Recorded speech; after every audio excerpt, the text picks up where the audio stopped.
श्री स्वामी समर्थ. जय जय स्वामी समर्थ.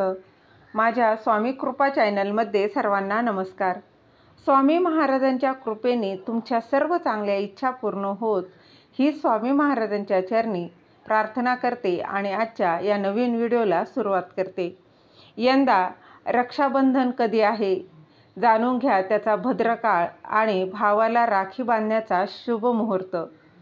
दरवर्षीप्रमाणे यंदाही रक्षाबंधनावर भद्राची छाया असणार आहे.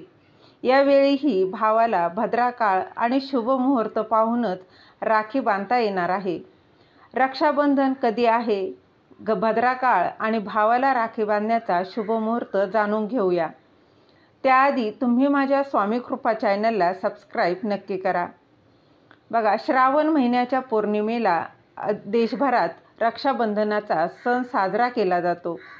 रक्षाबंधनाला भद्रकाळाची सर्वांनाच चिंता असते, कारण असं म्हटलं जातं की या भद्रकाळात भावाला राखी बांधली जात नाही.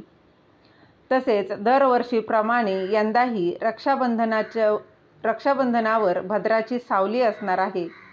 यावेळीही बहिणीला हा भद्रकाळ पाहूनच भावाला राखी बांधता येणार आहे. रक्षाबंधनाचा सण हा 19 ऑगस्ट 2024 रोजी हा सण साजरा केला जाणार आहे.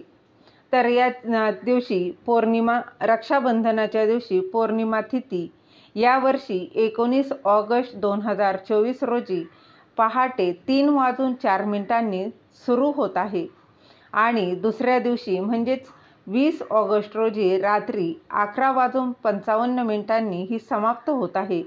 त्यामुळे उदय तिथीनुसार रक्षाबंधन हे 19 ऑगस्टला साजरं केलं जाणार आहे. राखी बांधण्यासाठी रात्री 1:30 ते 9:08 ही सर्वोत्तम वेळ आहे. एकूण 7 तास आणि 38 मिनिटांचा हा शुभ मुहूर्त प्राप्त होत आहे.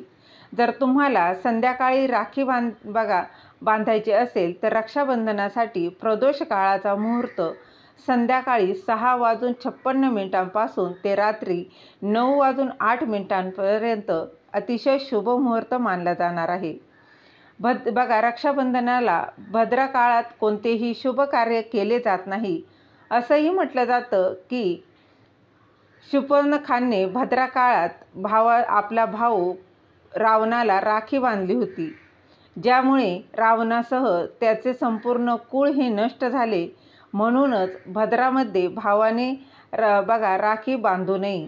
यावेळी भद्राबद्दल बोलायचं झालं तर भद्रकाळ हा 19 ऑगस्ट रोजी सकाळी 9:51 ते 10:53 राहील आणि दुपारी 1:30 ही अंतिम वेळ असणार आहे. त्यामुळे यानंतर तुम्ही दुपारी भावाला राखी बांधू शकता. झालेली सेवा महाराजांच्या चरणी रुजू करते. दिलेली माहिती तुम्हाला आवडली असेल तर लाईक करा, शेअर करा, सबस्क्राईब करायला विसरू नका. श्री स्वामी समर्थ. जय जय स्वामी समर्थ.